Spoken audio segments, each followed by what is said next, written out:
오늘 함께 보실 하나님 말씀 마태복음 23장 1절부터 12절까지 말씀입니다.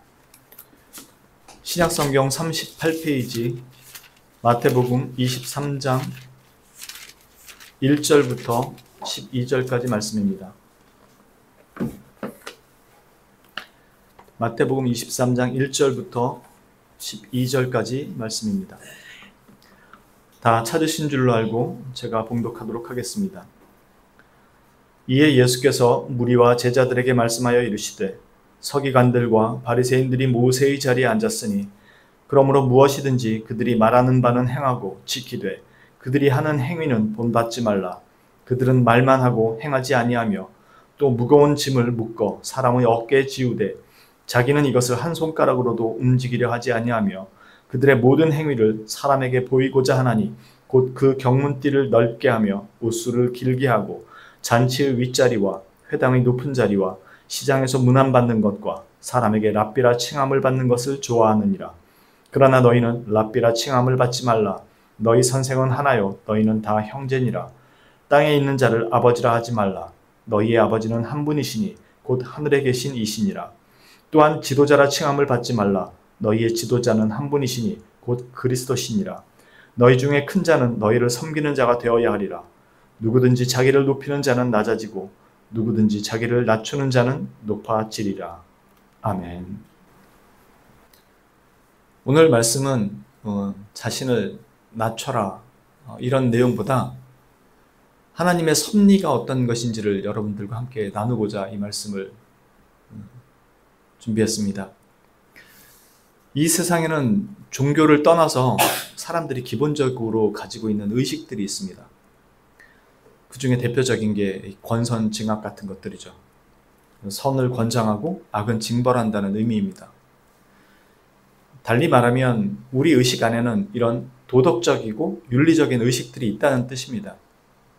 그리고 신이 있다면 이렇게 선을 권장한 사람들, 선을 행한 사람들의 베푸시는 보상이 있을 것이라는 기대가 있다는 뜻이기도 합니다. 그럼 이런 기대는 어디서 왔을까? 사람들은 과학에 따른 인과유 원인이 있고 그에 따른 결과가 있다는 그 법칙을 쉽게 받아들입니다. 어떤 물리적인 원인이 있어서 그런 결과가 일어난다고 보고 과학을 통해서 자신들이 추론했던 그런 문제들을 설명하고 입증하려고 합니다. 그래서 그게 입증이 되면 과학으로 인정을 받는 거고요. 그래서 사람들은 보고 확인이 되는 과학을 신보다 더 믿습니다. 신은 과학으로 증명하는 것이 쉽지 않으니까요. 그럼에도 그리스도인들은 하나님을 믿는다고 말합니다. 그러나 실상 우리가 과학을 더 신뢰하지 하나님을 신뢰하지 않고 있다는 것을 잘 못 느낄 때가 더 많습니다. 그런 점에서 우리의 일상에서 이 믿음이 어떻게 정말로 드러나고 있는지는 우리 스스로가 돌아봐야 될 필요가 있습니다. 그게 우리 믿음의 상태를 가장 잘 나타내주고 있는 것이니까요.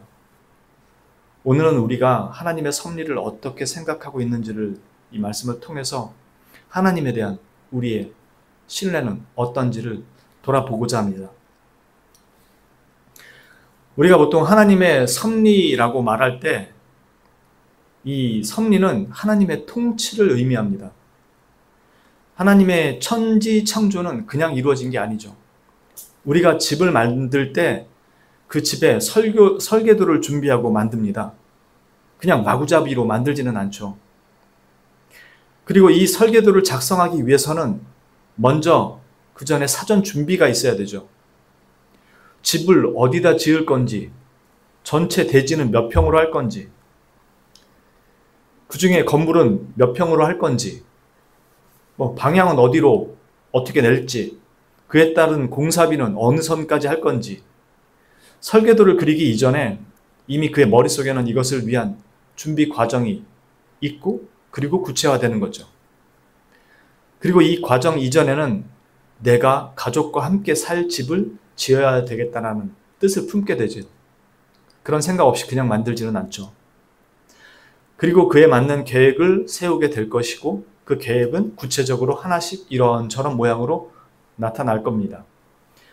하나님께서 세상을 창조하실 때도 이와 같은 일을 하신 것이죠. 그냥 생각나는 대로 세상을 창조하신 것이 아니라 그분이 자신의 뜻과 계획이 먼저 있었고 창조가 있었던 것이죠. 이런 뜻과 계획을 우리는 보통 신학적인 용어로 하나님의 작정이라고 부릅니다. 창조 이전에 하나님의 뜻과 계획이 먼저 있어야 한다는 거죠. 그분의 선하시고 기쁘신 뜻을 따라서 일련의 이런 일들이 계획되고 준비되어 갑니다. 그리고 하나님의 이 뜻과 계획은 창조와 섭리라는 방식을 통해서 실제로 실현되고 구현되는 것입니다. 마치 우리가 가족과 함께 살아갈 집을 지어야 되겠다는 생각이 결국 부지 매입과 설계 도면으로 구체화되고 공사를 통해서 실제의 집으로 완공되어 나타나는 것처럼 말이죠. 그러나 우리는 이 집을 다 짓고 나서는 그냥 손 놓고 있지는 않습니다. 특히나 정원이 딸린 집이라면 깨끗한 잔디와 꽃과 나무만 자라고 있는 게 아니기 때문에 수시로 잡초들을 뽑아주고 깎아주고 손봐줘야 합니다. 또한 건물 역시도 비가 새거나 금이 간 곳은 없는지 매년 살펴야 하고 오래된 수도 파이프나 전기 문제도 수시로 점검해야 합니다. 또 이 집에 사는 동안 문제가 없도록 계속 관리를 해줘야 합니다. 이처럼 한 번 만들어 놓았다고 끝나는 문제가 아니라 수시로 살펴보고 점검하고 교체하고 수리해 줘야 하는 일들이 계속 있죠. 마찬가지로 하나님께서는 이 세상을 창조하신 것으로 끝나지 않으시고, 물론 하나님은 세상을 완전하게 만드시고 손을 대지 않아도 될 만큼 유지하게도 하실 수 있습니다. 마찬가지로 하나님께서는 이 세상을 창조하신 것으로 끝나지 않으시고 직접 이 세상을 여전히 통치하고 계십니다. 그리고 유지하시고 보존하고 계십니다. 지구는 멈춤 없이 자전하고 있으며 태양 주위를 도는 공전을 합니다. 그리고 달은 지구 주위를 계속 돌고 있지만 스스로 자전하지는 않습니다. 달은 언제나 지구에서 한쪽 면만을 볼 수 있죠. 자전을 안 하니까요. 그럼에도 달은 여전히 지구 주위를 돌며 밤을 밝히는 역할을 합니다. 그리고 많은 행성들과 항성들이 태양 주위를 계속해서 돌며 밤하늘을 밝히고 아름답게 수놓기도 합니다. 이와 같은 모든 것들은 하나님께서 직접 다스리십니다. 단지 자연이 스스로 돌아가도록 특정 규칙만 정해 놓으시고 손을 떼고 계신 것이 아닙니다. 지구가 태양 주위를 돌고 지구 스스로 자전하고 하는 모든 일들이 하나님께서 특정 규칙으로 정해 놓으신 것이지만 그렇다고 하나님이 그렇게 하도록 하고 손을 떼고 계시다라는 의미는 아닙니다. 이와 같이 창조하신 모든 피조물을 직접 통치하시고 유지하시고 보존하시는 일을 하나님의 섭리라고 부르는 것입니다. 즉 하나님이 머릿속에, 우리 표현을 하자면은 머릿속에 어떤 우리는 뜻과 계획을 가지듯이 하나님의 뜻과 계획이 실제로 이 세상에서 나타날 때는 창조라는 방식과 그것을 여전히 다스리고 보존하고 지키시고 유지하시는 섭리라는 방식으로 나타난다는 겁니다. 그렇다면 하나님의 섭리는 단지 이런 자연적인 일에만 관련되어 있는가? 아닙니다. 창조에 나타난 모든 규칙들과 원리들은 그냥 저절로 그렇게 된 것이 아닙니다. 그것은 이 세상 모든 만물이 돌아가도록 하신 하나님께서 정하신 규칙이고 만물을 다스리는 통치 원리이고 방식입니다. 그리고 이것은 단지 이 자연에 국한되지 않습니다. 하나님의 섭리는 자연에만 국한되지 않고 인격적인 피조물과, 즉 인간과 천사들에게 동일하게 적용됩니다. 한 예로 10계명 5번째는 내 부모를 공경하라입니다. 이것은 하나님께서 인간을 다스리시고 인간이 지켜야 하는 하나님의 통치 원리이며 질서 중에 하나라는 것입니다. 이것은 단지 부모에게 국한된 말씀이 아니라 하나님으로부터 주어지는 모든 권위에 대한 순종을 포함하는 것으로 하나님께서 인류에게 명하신 인류가 지켜야 하는 통치 원리라는 겁니다. 그렇게 하나님은 인류를 다스리시기 위한 통치 원리들을 주셨다는 겁니다. 그 섭리가 인간에게도 적용이 된다는 뜻입니다. 그렇다면 나머지 계명들, 살인하지 말라, 간음하지 말라, 남의 것을 탐내지 말라 등등 모두가 하나님의 통치 원리가 담겨 있는 계명이란 뜻입니다. 하나님은 이렇게 세상을 다스리신다는 것을 내포하는 말씀입니다. 그러니 그 섭리를 거스르는 행위를 할 경우는 그에 상응하는 대가가 따르게 되는 거죠. 물론 하나님은 인간의 행위로 인해 그 뜻이 방해받지 않습니다. 인간은 하나님의 뜻과 계획, 그리고 그것을 어떻게 실현시키시는지 대부분은 알 수가 없기 때문이죠. 만일 인간이 방해할 수 있다면 하나님은 자신의 뜻과 계획을 실현시키기 위해서는 절대적으로 인간의 도움이 필요한 분이 됩니다. 그렇다면 그분은 전능하지도 전지하시지도 않은 분이고 절대적으로 자유롭게 자신의 주권을 펼치시는 분이 될 수 없다는 뜻입니다. 인간은 단지 하나님의 통치 원리와 규칙에 대해 불순종할 수 있을 뿐입니다. 그러나 그것이 하나님의 뜻과 계획을 거스르지는 못합니다. 이미 말씀드린 것처럼 하나님의 통치와 유지 그리고 보전까지도 다 포함된 것이 하나님의 섭리입니다. 그래서 인간이 거기에 어떠한 방해를 할지라도 그것이 사탄의 계획일지라도 결코 하나님의 섭리를 깨트리지 못합니다. 왜냐하면 하나님의 섭리는 그것들을 다 포함하고 있는 것이기에 그렇습니다. 그렇게 여기에는 인간의 어떤 행위도 하나님의 계획과 뜻 밖으로 넘어갈 수 없는 것입니다. 이제 조금 쉽게 이 내용을 정리해보죠. 하나님은 자연뿐만 아니라 인간과 천사에 대해서도 그들을 어떻게 다스리고 인도할지 하나님께서는 우리에게 주신 규칙과 원리들이 있습니다. 이 섭리에 대해서 우리는 때때로 불순종하고 왜곡해서 이해하거나 잘못된 방향으로 순종할 때도 많습니다. 건물주가 요청한 내용을 잘못 인식하면 도면이 틀려지거나 혹 건축가가 그린 도면을 잘못 이해한 시공자는 잘못된 시공을 하겠죠. 그러면 집은 생각지도 못한 방향으로 만들어질 것이고 때로는 심각한 하자를 발생시키기도 하겠죠. 우리가 하나님의 통치 원리를 잘못 이해하거나 우리 방식대로 해석해서 수행하거나 우리가 원하는 대로 주장해서 실행하면 같은 결과를 내게 될 것입니다. 왜냐하면 하나님께서 우리에게 은혜와 긍휼 가운데 복 주시기를 기뻐하셨고 그렇게 되도록 하기 위해서 우리에게 하나님의 통치 원리를 직접 가르쳐 주시고 실행하도록 하신 것이니까요. 그럼에도 우리의 왜곡된 생각이나 가치관으로 욕심으로 이러면 더 좋을 것 같다는 그런 생각으로 혹은 자신이 뭔가 하나라도 남들보다 더 잘한 것 같이 또는 잘할 수 있을 것 같이 또는 잘했다고 생각하는 그래서 드러내고 싶은 욕심으로 전혀 다른 선택을 하기도 합니다. 그리고 자신의 기대와 다른 결과들에 대해서 잘못된 선택을 했으니까 왜곡된 해석을 하고 그걸 섭리라고 따라갔으니까 그래서 자신의 기대와 다른 결과들에 대해서 남들 탓으로 돌리거나 환경이나 주변 탓으로 돌리는 경우가 많습니다. 이런 경우는 결코 자신의 문제라고 인식하지 않기에 잘 고쳐지지도 않습니다. 오늘 우리가 이 말씀을 보면서 생각하고자 하는 것이 이것입니다.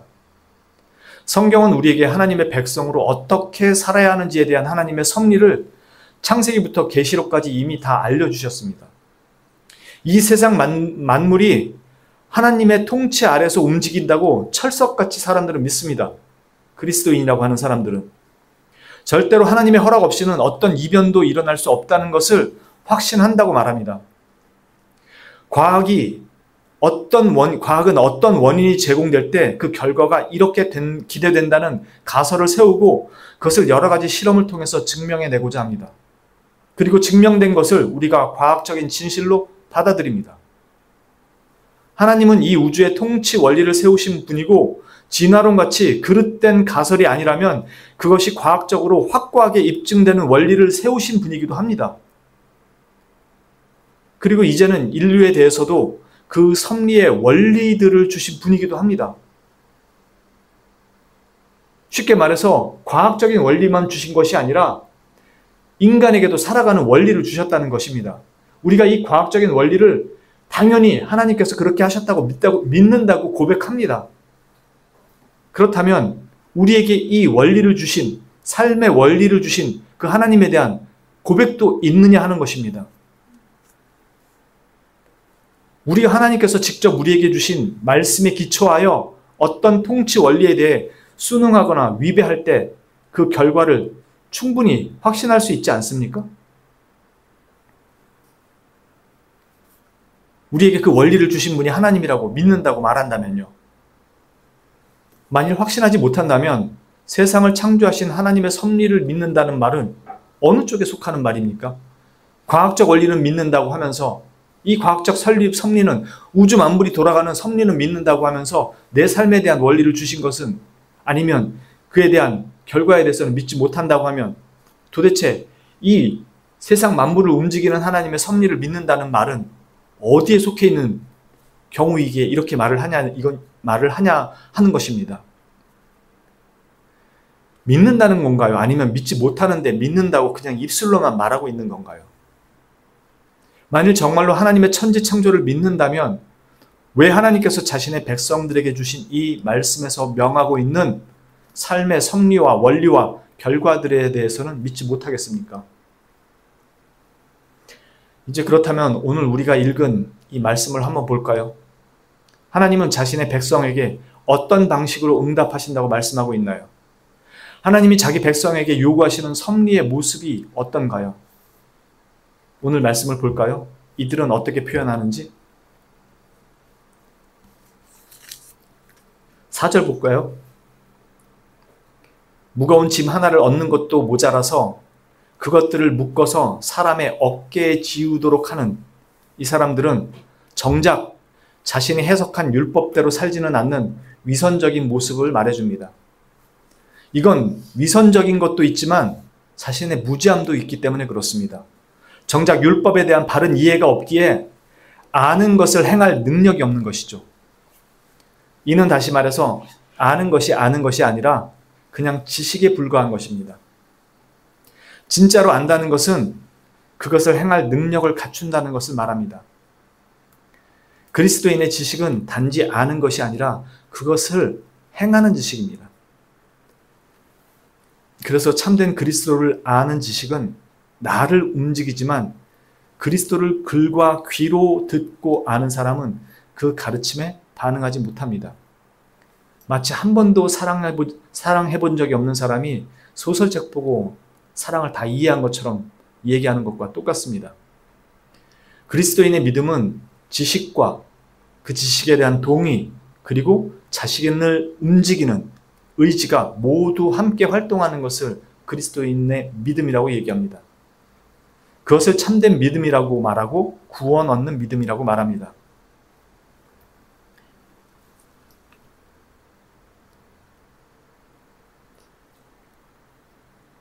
5절에 보면 경문띠를 넓게 하고 옷수를 길게 하고 얘기하는데 경문띠를 넓게 하며 옷수를 길게 하는 것들은 자신의 경건을 겉으로 나타내는 자들의 모습입니다. 경문은 훗날 예수님 당시 유대인들 사이에서 기도의 끈이라고 불리던 것들인데 경건을 위한 것이었는데 이게 시간이 지날수록 자신의 경건을 과시할 목적으로 경문을 넓게 하고 길게 하기 시작한 것입니다. 옷술도 하나님의 영원한 언약과 순결성에 관한 것을 담고 있는 것 중에 하나인데 이것도 결국엔 자신의 거룩성을 드러내는 그 목적으로 점차 변질된 것입니다. 하나님의 영원한 언약과 순결에 대한 것이 아니라 그걸 메고 다니는 자신의 거룩성을 드러내기 위해서. 또 뒤에 이어서 나오는 6절에 잔치의 윗자리와 회당의 높은 자리, 시장에서 문안받는 것, 랍비 혹은 선생이라 칭함받는 것 모두 다 자신의 지위나 위상을 드러내고 인정받으려 하는 욕망들이죠. 율법을 배웠으나 그 의미는 제대로 알지 못하고 그 의미대로 사는 것은 자신의 삶과는 거리가 너무나 먼 것처럼 살고 있는 사람들. 자신의 지식이 자신이 그렇게 살고 있다고 착각하게 만든 그 사람들, 자신의 착각을 자신의 자리로 메꿔서 위치로, 지위로 메꿔서 인정받으려 했던 그런 사람들의 모습입니다. 그래서 사람들에게 자신들이 대부로, 어른으로, 아버지로 인정받기를 원했고 자신들이 그들의 종교적 지도자임을 확인받고 싶어 했습니다. 그러나 주님은 너희의 참 아버지는 한 분뿐이시며 지도자는 오직 그리스도 한 분뿐이라고 말씀합니다.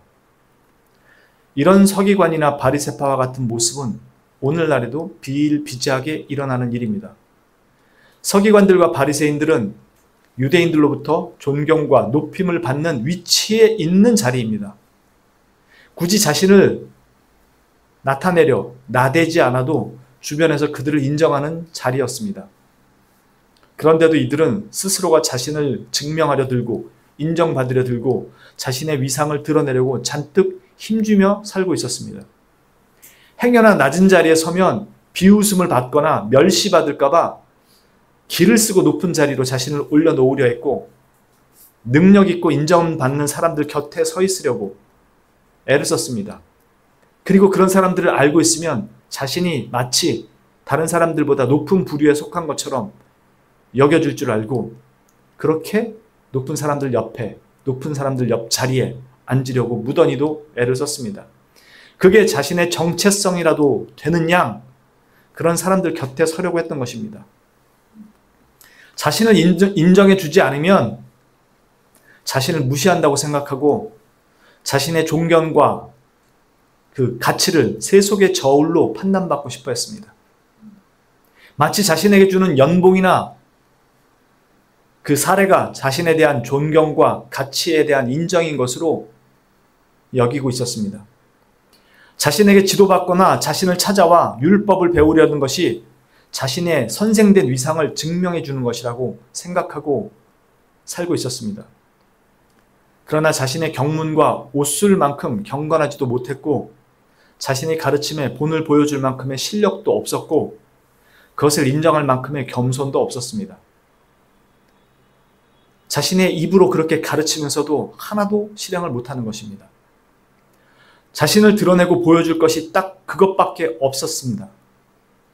그리고 그렇게 인정받는 게 자신의 가치라고 생각했던 것입니다. 자신의 가치가 세속적인 것들로 증명이 되어야 자신의 가치가 인정된다고 생각한 것입니다. 왜냐하면 그들 안에는 거룩하신 하나님이 없었기 때문입니다. 단지 하나님에 대한 지식만 있었을 뿐이죠.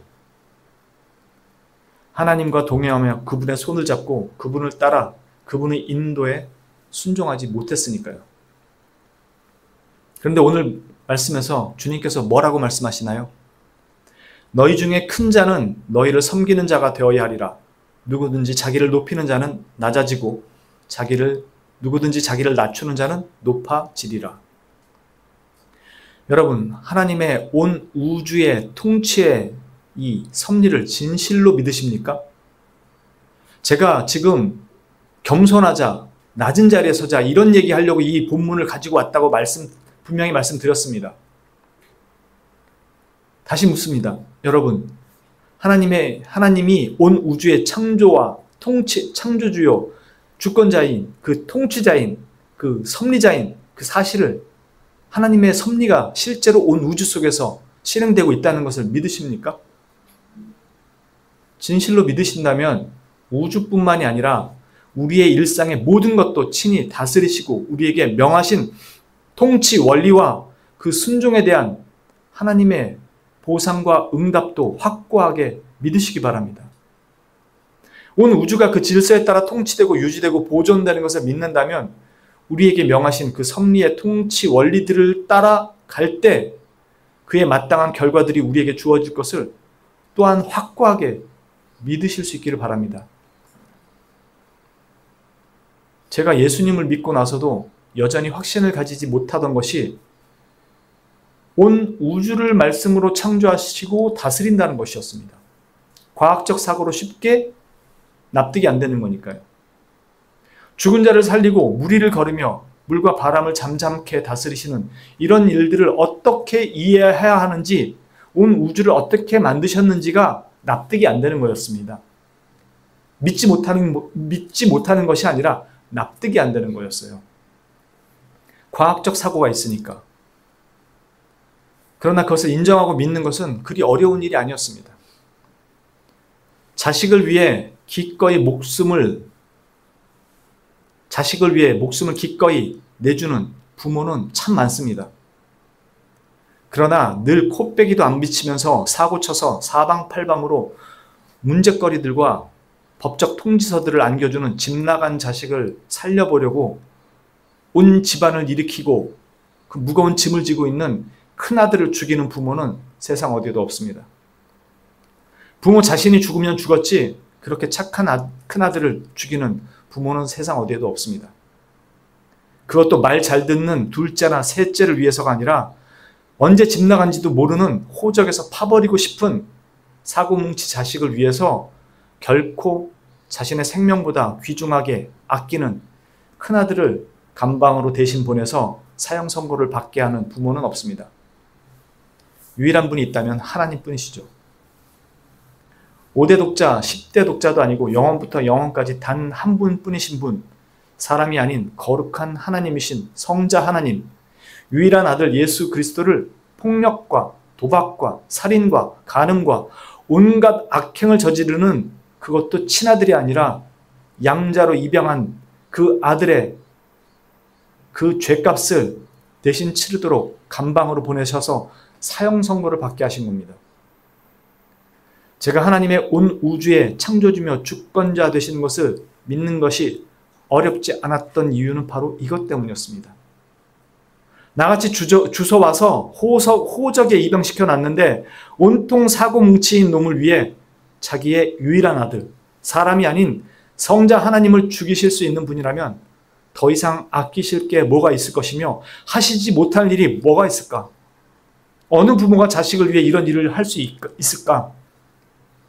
정말로 부모 자신이 죽는 게 아니라 부모가 그 사고뭉치 자식을 위해 그 아들을 기꺼이 내줄 수 있다면 그가 가진 모든 재산, 그가 가진 능력으로 못할 일이 뭐가 있을까? 그렇게 저는 하나님의 온 우주 창조가 비로소 쉽게 믿어졌습니다. 로마서 8장 31절 32절 말씀이죠. 그런즉 이 일에 대하여 우리가 무슨 말하리요? 만일 하나님이 우리를 위하시면 누가 우리를 대적하리요? 자기 아들을 아끼지 아니하시고 우리 모든 사람을 위하여 내주신 이가 어찌 그 아들과 함께 모든 것을 우리에게 주시지 아니하겠느냐? 내가 진실로 하나님을 신뢰하고 믿는지는 내가 믿습니다를 연발한다고 되는 일이 아니라는 것을 확인할 수 있는 말씀입니다. 내가 정말로 그분을 신뢰하는가의 문제는 내가 나의 주 예수 그리스도의 대속을 진실로 믿고 있는가, 그에 따라 주님에 대한 나의 신뢰가 그대로, 순종이 그대로 나타납니다. 온 우주에 대한 하나님의 창조와 그분의 주권자 되심을 진실로 믿는다면 우리 일상에 명하신 그분의 통치 원리와 섭리에 대해서도 우리는 믿을 수 있습니다. 믿어야 합니다. 그분은 그 섭리대로 이 세상을 다스리시고 우리에게 그 은혜를 베풀어 주시기를 기뻐하는 하나님이시니까요. 온 우주의 변함없는 통치와 운행을 통해 그 사실을 수천 년간 확인할 수 있었고 또 확인하고 있는 바입니다. 우주에 대한 하나님의 통치권은 조금도 변함없고 여전히 주권자이듯이 우리의 삶에 대해서도 동일하시고 그 통치권과 그 결과는 늘 약속하신 그대로입니다. 우리는 그 하나님을 신뢰하고 그 명하신 통치 원리를 따라 살아가도록 부름받은 자들인 것입니다. 오늘 우리가 본 이 말씀이 바로 주님이 자기 백성에게 살라고 명하신 많은 통치 원리 중에 대표적인 하나입니다. 이렇게 살 때 내가 너를 높이겠다고 하십니다. 예수님은 요한복음 17장에서 대제사장의 기도를 하실 때 자신이 하나님의 영광을 어떻게 나타냈는지 분명히 말씀하셨습니다. 그것은 예정된 십자가 위에서의 죽음으로 드러낸 영광이었습니다. 그리고 그것을 순종하셨고 그 결과로 그리스도는 가장 높은 이름을 받으셨습니다. 우리라고 다른 섭리의 방식으로 다스리겠다고 말씀하지 않으셨습니다. 이게 하나님께서 자기 백성을 다스리는 원리라고 하신 것이고 여기에서 우리는 우리가 기대하는 결과를 볼 수 있다고 말씀하신 것입니다. 우리는 하나님의 통치 원리를 인정한다고 하면서 끊임없이 남들에게 인정받기를 원하고 남들이 인정해 주기를 원하고 남들이 주는 연봉으로 내 가치를 인정받는다고 생각해서 그런 대우가 오지 않는 것을 늘 불만으로 여기고 그렇게 대하는 사람을 문제라고 늘 타박합니다. 하나도 하나님의 섭리대로 살지 않으면서 하나님이 요구하시는 통치 원리대로 살지 않으면서 하나님의 통치 원리를 얘기하고 하나님의 창조 질서와 하나님의 질서를 우리는 믿고 따른다고 얘기합니다. 진실로 이 세상을 통치하시고 다스리시는 하나님의 그 섭리가 여전히 변함없다면 왜 우리 삶에 직접 오셔서 살라고 말씀하신 이 섭리는 그대로 그 결과를 주실 것이라고 믿지 못합니까? 노력한 만큼 받지 못했습니까? 노력한 만큼 인정받지 못합니까? 행한 만큼 사람들이 인정해 주지 않습니까? 랍비라고 칭해주지 않고 오히려 비웃습니까? 하나님은 그렇게 살라고 말합니다. 그게 내가 너희에게 명한 섭리라고요. 통치 원리고 방식이라고. 거기에 대한 대가는 내가 지불할 것이라고 말합니다. 그게 우리가 믿고 살아가야 되는 믿음의 자리입니다. 우리 이러고 살고 있습니까?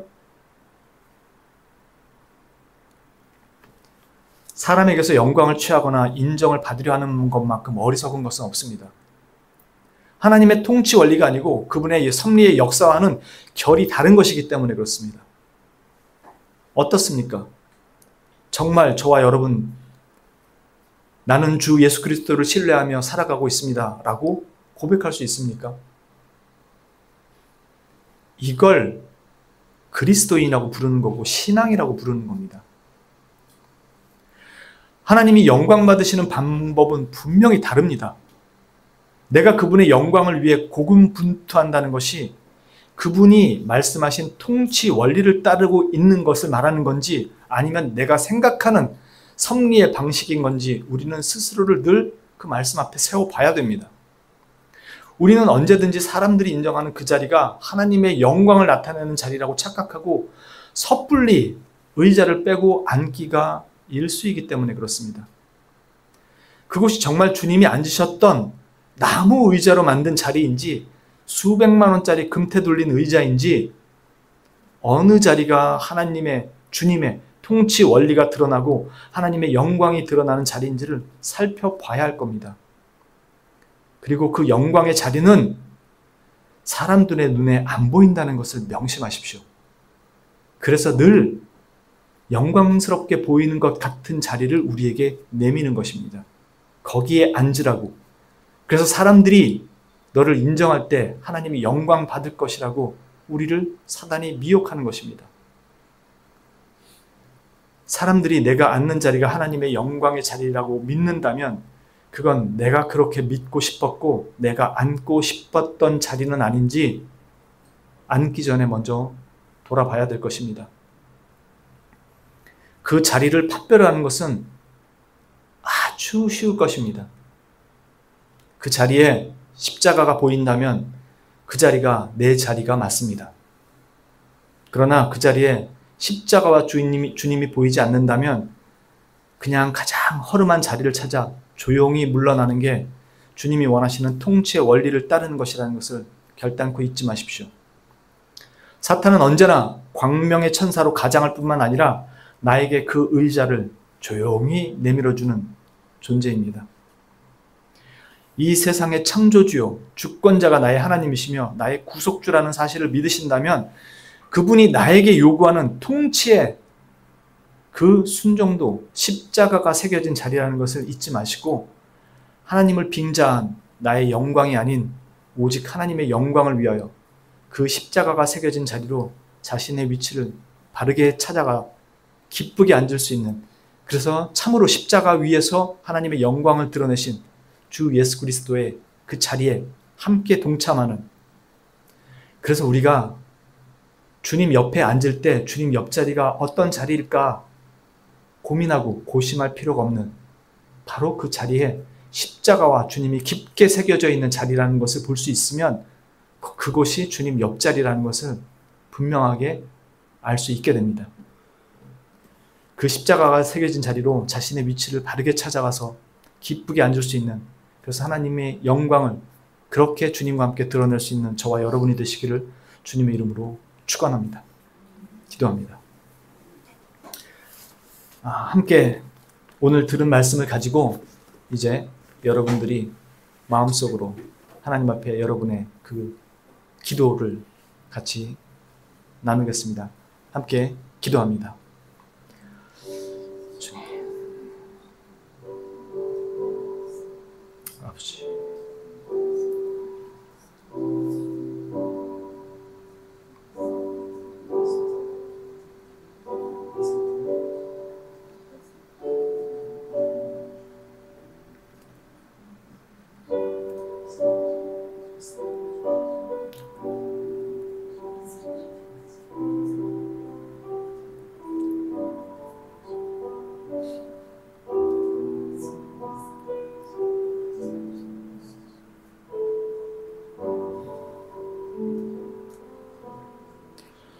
거룩하신 주님, 감사합니다.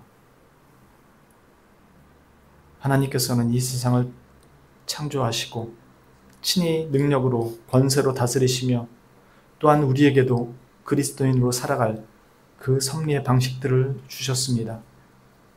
우리는 이것을 다른 방식으로 얻고 싶어 했고 다른 것으로 이것을 채우고 싶어 했습니다.